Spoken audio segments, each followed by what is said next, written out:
August 480 BC.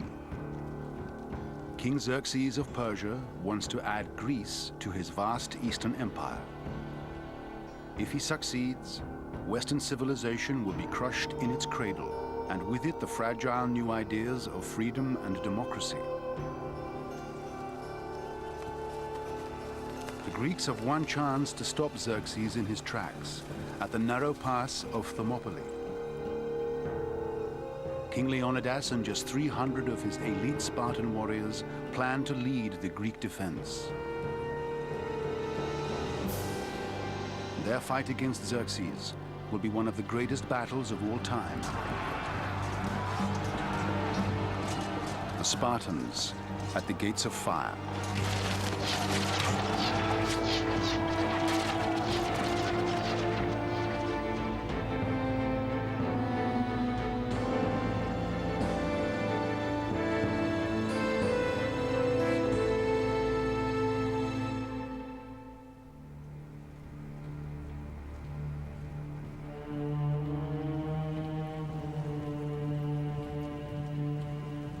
Two and a half thousand years ago, Greek valleys teemed with Persian invaders.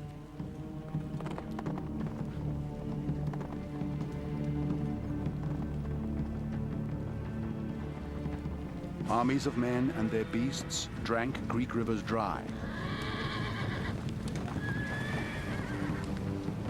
Vast fleets shadowed the Greek coast.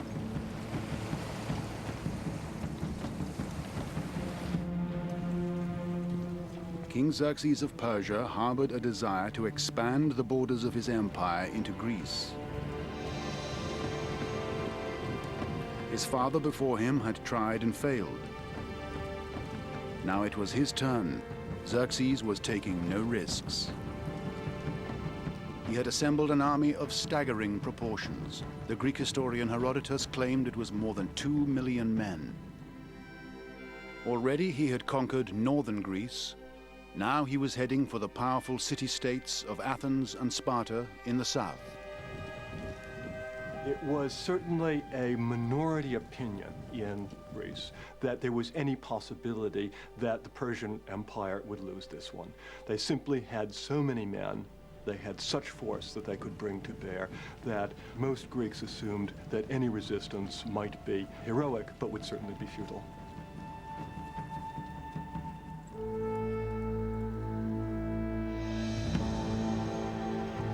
But in the south, an alliance of Greek states led by King Leonidas of Sparta had chosen to resist. The king's dignity, the dignity of his community as independent people, rested on driving these Persians away. There was no dignified future under Persian rule. But the Spartans usually hated fighting abroad. They had a massive population of slaves called helots they had to control at home. You've got 250,000 helots that need to be watched continuously. What happens when an army's outside Sparta? Sparta had a problem always of a small population. You can't send 300, 400, or 500 elites and have them killed without upsetting the precious balance between free and helot.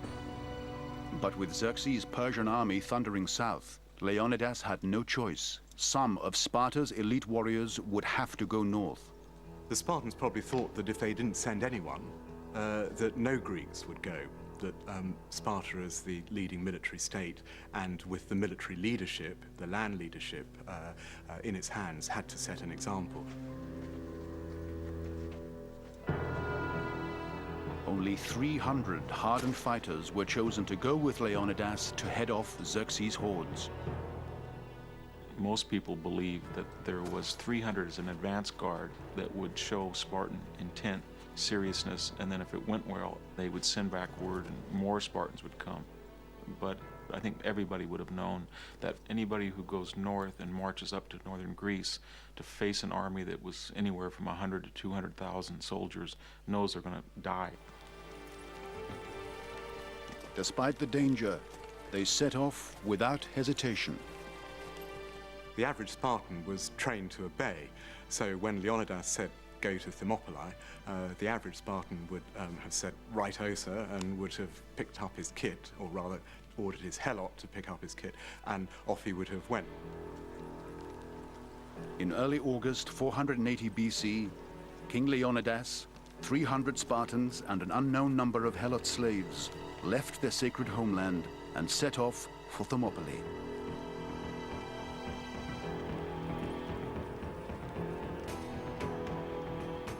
When they left their families, they would have had doubts, they would have not wanted to die. But far more common would be the idea that this is an important event, it's a glorious event, it's something to be happy about. Psychologically, they had it ingrained to them again and again and again that their whole social capital depended on how well they performed on the battlefield. Women were actually out there ordering their men to come home victorious. The famous saying of the Spartan wife is "with it or on it," meaning that her husband must come home with his shield or dead on it, and certainly not come home as a deserter. All Spartans were trained killers, but the 300 were not just picked for their ability on the battlefield. There was a special requirement made for the men who were picked to fight at Thermopylae. They had to be fathers of sons. Perhaps the Spartans felt that a father with sons had already done their duty for the future of Sparta. These men were almost expendable. As they marched north, the Spartans knew that the odds were against them, but they entrusted their fate to their gods.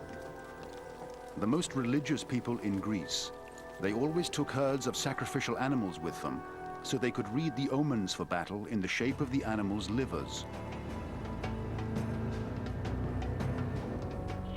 Normally before a battle, if the liver wasn't the right shape, Spartans wouldn't start the fight. And then the fight wouldn't start, because a Greek enemy would never provoke the Spartans to war.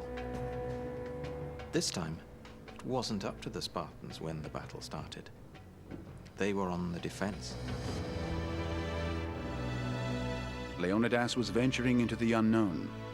Fighting the army of the Persian Empire would not be like fighting other Greeks.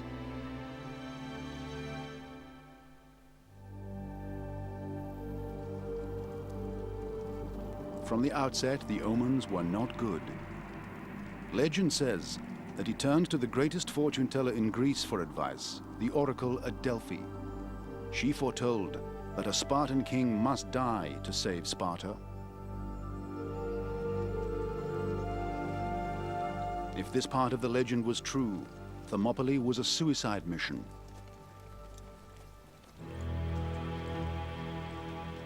But perhaps their cause wasn't as hopeless as it might have seemed.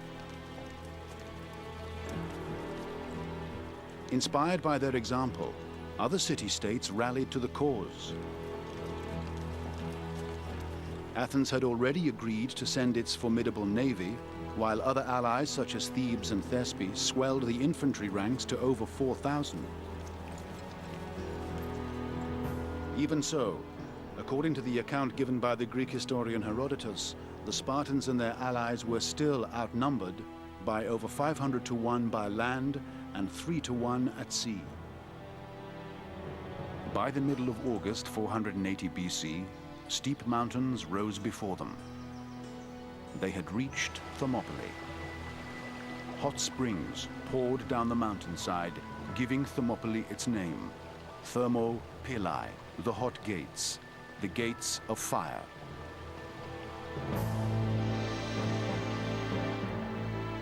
No one knows exactly what Thermopylae was like in Leonidas's time, but the sea was said to come up to the mountains, leaving only a narrow path along the coast. A small army could block it with ease. A natural bottleneck, Thermopylae was the last defendable position on Xerxes' road to Athens. The Greek plan was simple. They intended to block the way south along a defensive line that stretched from Thermopylae on land across a narrow channel of water to the island of Artemisium. Holding the line by sea was the Athenian navy. Defending it by land were the Spartans. Leonidas ordered his men to block Thermopylae's coastal path. They started by rebuilding an old defensive wall. His plan was to turn the pass at Thermopylae into a narrow funnel of death, creating a killing zone, which he hoped would trap and neutralize the Persians' vast numerical superiority. Next, Leonidas addressed the one potential weakness in the plan. Known only to the local Greeks, there was a secret track that led over the mountains to behind the Spartan position. Anxious to keep his own troops on the front line, Leonidas took a gamble and sent only a small contingent of Phocian allies to guard it. With the battle plan now in place, the waiting game began.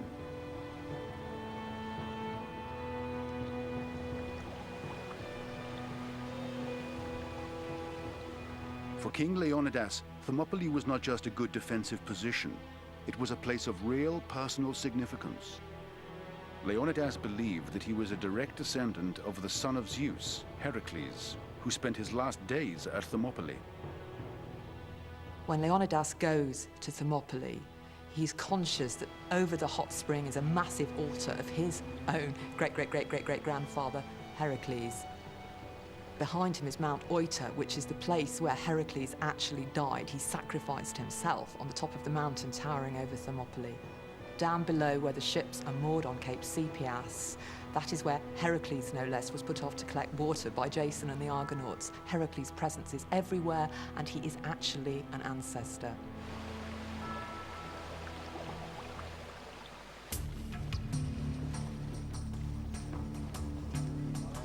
Meanwhile, Xerxes' 250,000-strong Persian army was well fed, from stockpiles of rations dispatched by special boats months earlier.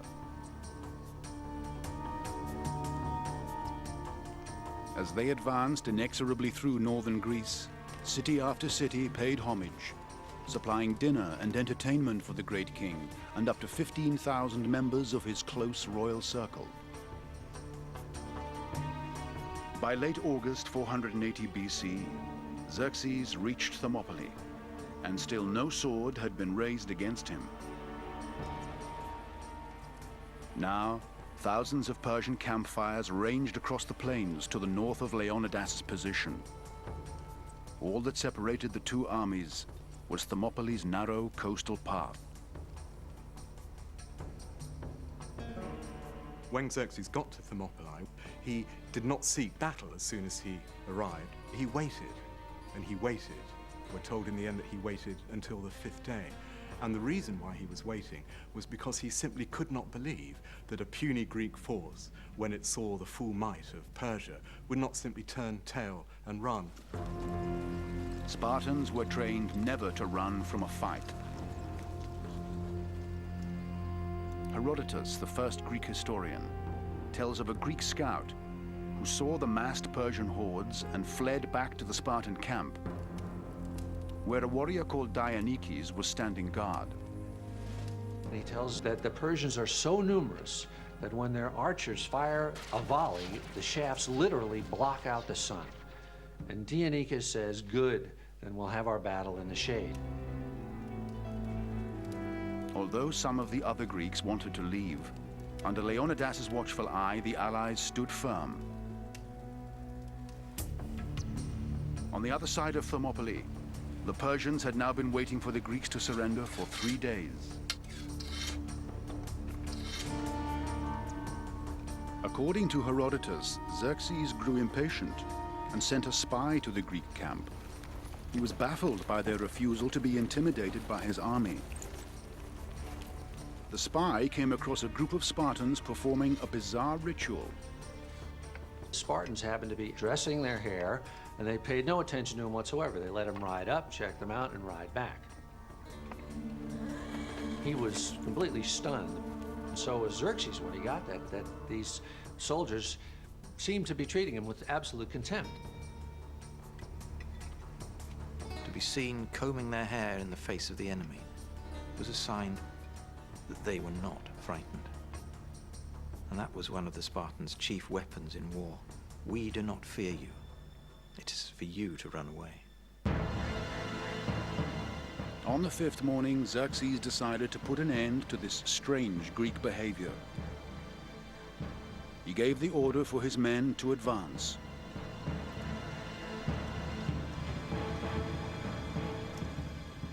Short of victory, he took up a position overlooking the battlefield. Scribes prepared to note down who fought well and deserved reward, and who did badly and should be punished.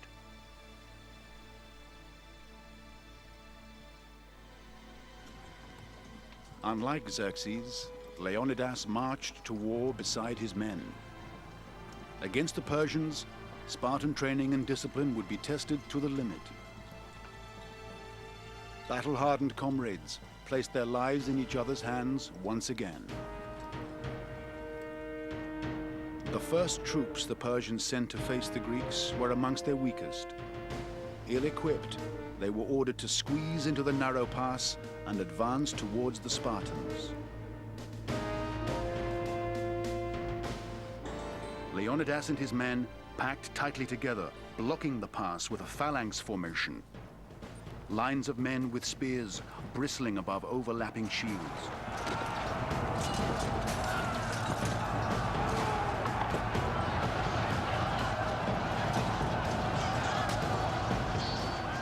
When the two narrow front lines collided, the Persians soon found that their short javelins and wicker shields were no match for disciplined Spartans armed with 9-foot spears. So you really have kind of a chopping machine that is simply moving forward almost blindly. When a line of Spartans confronted a line of more lightly armed soldiers, it was absolutely bloody. It was really like feeding meat into a meat grinder.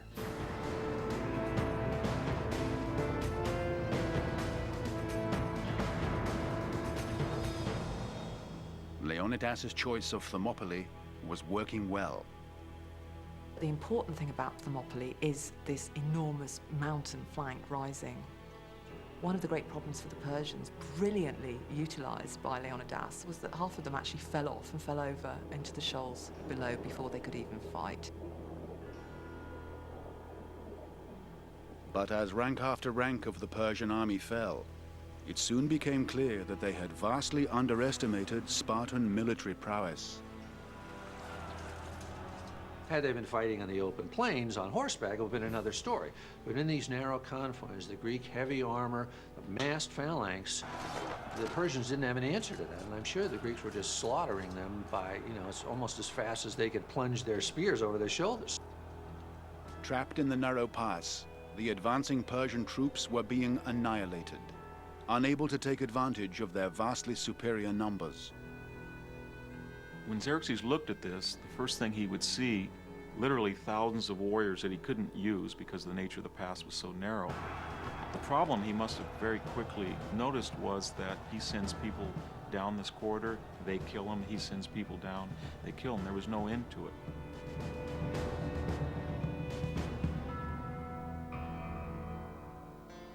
Frustrated, by late afternoon, Xerxes decided to send in the cream of his army to unblock the pass. An elite force that included members of his own family.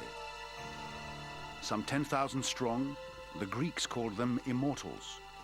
As soon as one man was killed, another immediately took his place. But even Persia's elite troops were no match for the Spartans.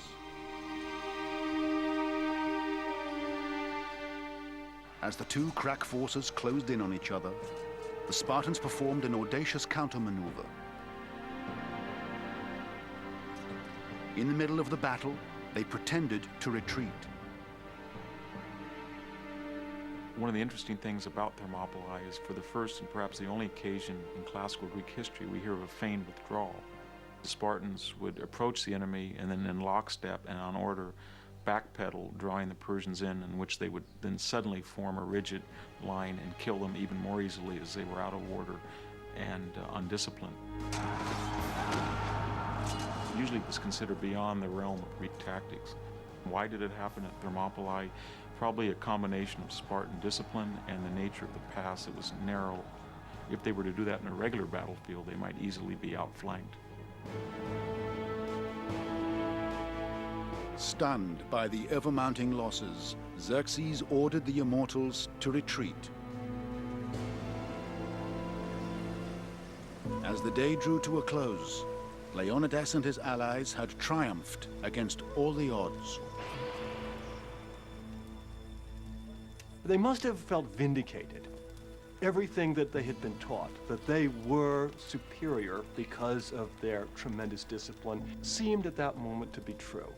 And even though they must have recognized that this can't go on forever, the feeling of their demonstrated superiority against the biggest empire in the known world must have been a source of a great deal of pride.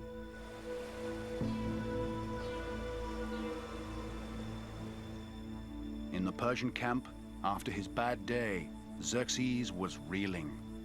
Thermopylae must have been an enormously frustrating experience for Xerxes. He'd waited days expecting the Spartans to retreat, and they hadn't. He'd lost thousands of men when he shouldn't have done. And to cap all of that, he lost 2 of his own brothers. He was emotionally absolutely exhausted, and Herodotus tells us, incredibly angry. Troops who had fought poorly are said to have paid the ultimate price.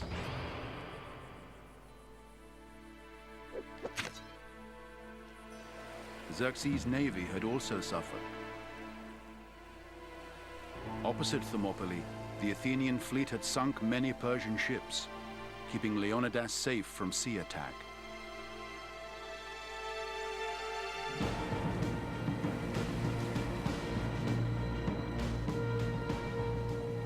According to Herodotus, although they knew next to nothing about naval warfare, a Spartan had been appointed admiral of the Athenian fleet.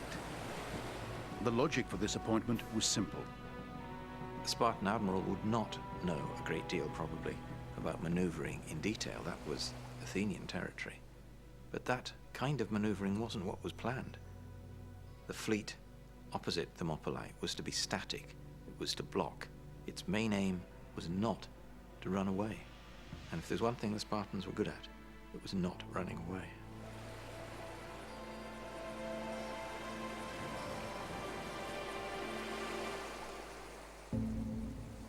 As the second day of battle dawned, Xerxes tried to break the deadlock once again. But the Spartan infantry continued its killing spree to devastating effect. As the day wore on, the pass at Thermopylae became a cauldron of death, piled high with mutilated and rotting Persian corpses. The smell, blood, feces, plus the hot sun corrupting what was left and producing an even worse smell, it just doesn't bear thinking about. At the end of the second day, Xerxes was facing the stark reality that his greatest resource, numerical superiority, counted for nothing. He's very quickly coming to his senses that these Greeks fight better and kill his men, and there doesn't seem any solution to this problem that he got himself into, that numbers for the first time in his life don't mean anything. If numbers for a Persian king don't mean anything, you have no other resources to draw on. Persian numbers may have meant nothing, but Persian gold still counted for a lot. According to Herodotus, a local Greek called Ephialtes came forward and offered to sell information to Xerxes that could win him the battle. The attractions of Persian gold, which we're told by Herodotus is what induced him to betray the Greeks, was well known in Greek history to exert a mesmerizing effect on Greeks, and that was one of the ways in which Persia traditionally controlled Greek city-states, by dishing out lots of cash.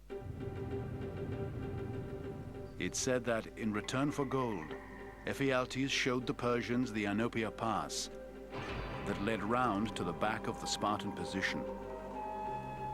The pass was well known.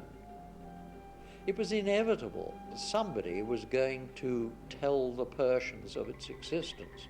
There were so many locals who were backing Xerxes. They wanted the Persians to win and couldn't stand the Spartans. 10,000 immortals marched up the secret pass.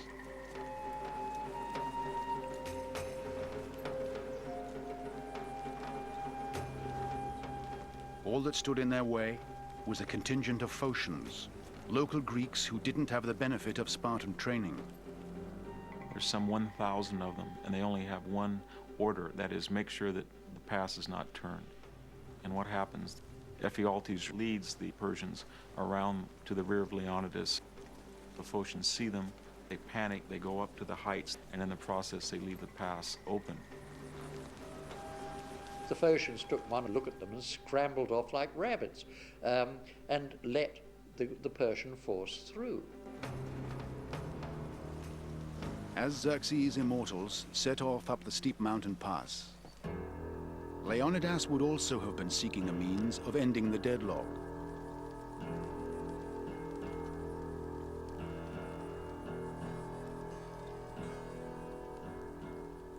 "500 years after the battle, a Roman historian suggested that Leonidas might have tried guerrilla tactics to win the war at a stroke. Years of hunting rebellious Helot slaves at night meant the Spartans had the skills to assassinate Xerxes under cover of darkness. The notion of knocking out the one man who holds together this disparate force is not entirely implausible. The Spartans were the masters of knight behavior. Of all Greeks, a small squadron of Spartans might just conceivably have been able to get as near to Xerxes as this source says they did, and conceivably even assassinate Xerxes in his tent. Herodotus does not mention the raid, but to me it's one of those stories that if it didn't happen, it should have happened. It certainly would make sense that someone would come forward and say, let me take a crack at this. And from Leonidas's point of view, why not? If an attempt was made to assassinate Xerxes, it failed. By morning, the immortals would have crossed the mountain path and be marching towards the Greek position from the rear. The Spartans and their allies were surrounded.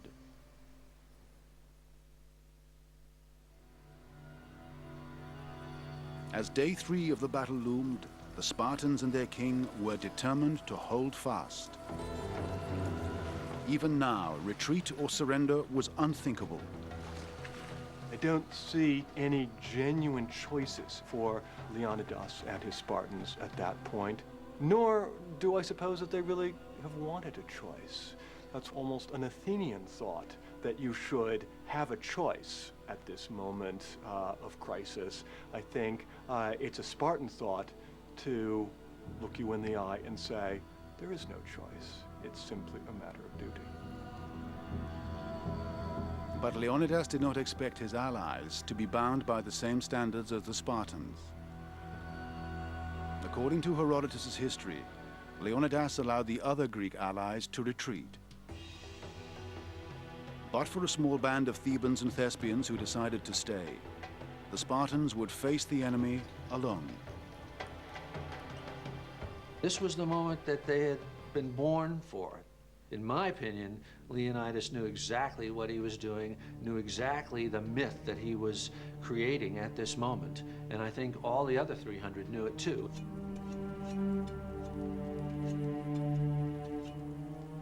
The Spartans prepared for battle with their usual sacrifices. According to Herodotus, the omens were clear. Even the gods had deserted them now. We hear that when the Spartans sacrificed an animal before their final engagement, the omens were bad. And if Spartans started their fighting that day, knowing that the omens were wrong, they would be anticipating their own deaths. The gods had warned them not to fight.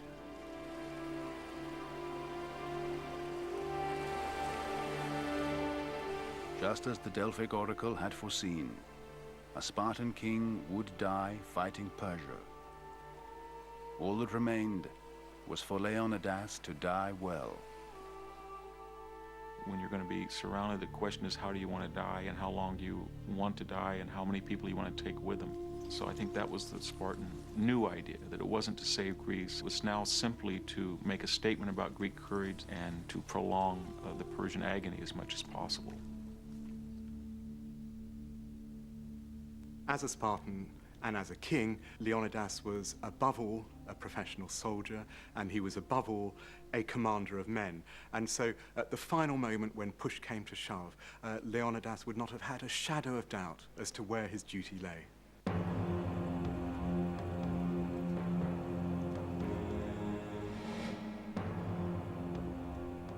At the head of his few remaining men, Leonidas faced the Persians one last time.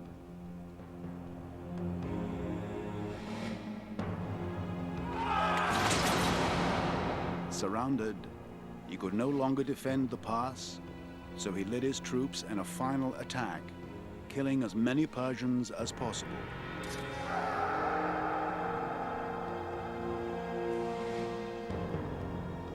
But he could never kill enough. Leonidas's life had been brutal. His death was glorious.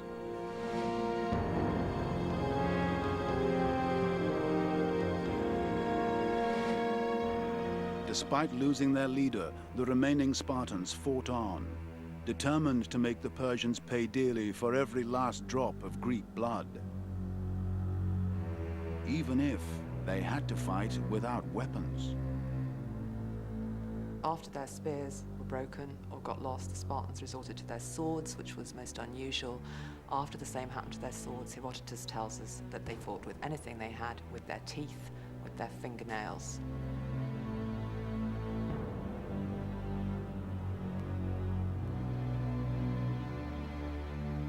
Even then, when their swords were broken, their spears were gone, and they were reduced to their hands and teeth, a Spartan was not an animal that any Persian wanted to come close to.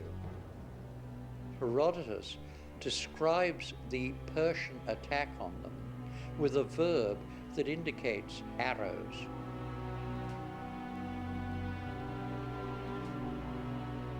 To die under a hail of arrows would be perhaps worse than dying with a spear in your groin.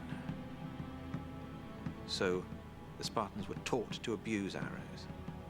They were taught to see them as attractoi, as spindles, as women's things.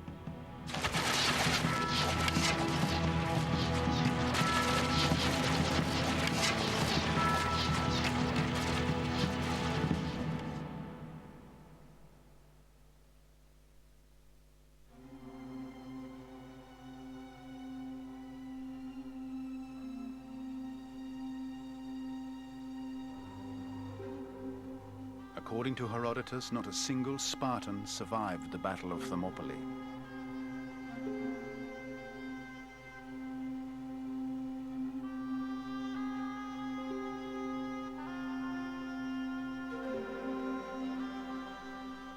The victorious Persians found Leonidas's body among the piles of dead and took it to Xerxes.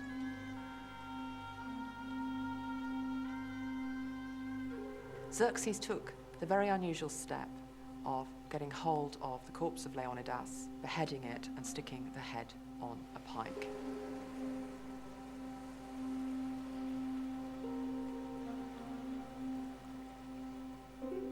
Now, that kind of behavior wasn't altogether unheard of in the ancient world, but the Persians didn't normally do it.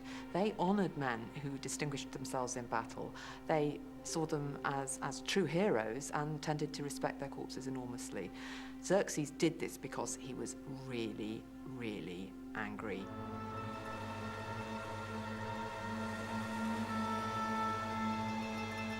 What happened to Leonidas was quite sad because they hide the other bodies, so the heroism, all of the physical evidence of the battlefield will be hidden, And then they literally set up a tourist bureau and have boats to bring over other Greeks so that they see this hideous, this grotesque head of a Spartan king on a stake as a sign that Persia is superior to the Greeks.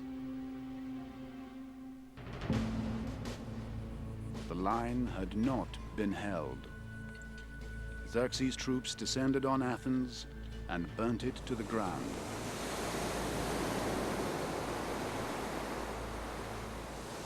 Tactically, Thermopylae was the worst defeat in the history of Sparta. Strategically, it was a wonderful victory. How can that be possible? The pass was turned, the fleet withdrew, but it was the psychological drama that Greeks had held off the Persian Empire, not just the Persian army, for 3 days. And that gave enormous psychological capital to the defenders to the rear.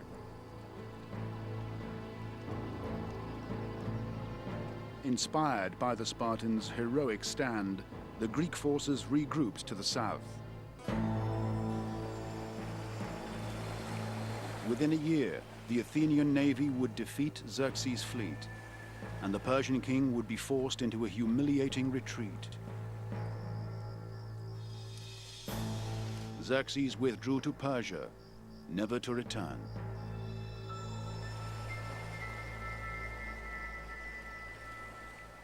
If the Persians had won, there would have been no democracy in Athens.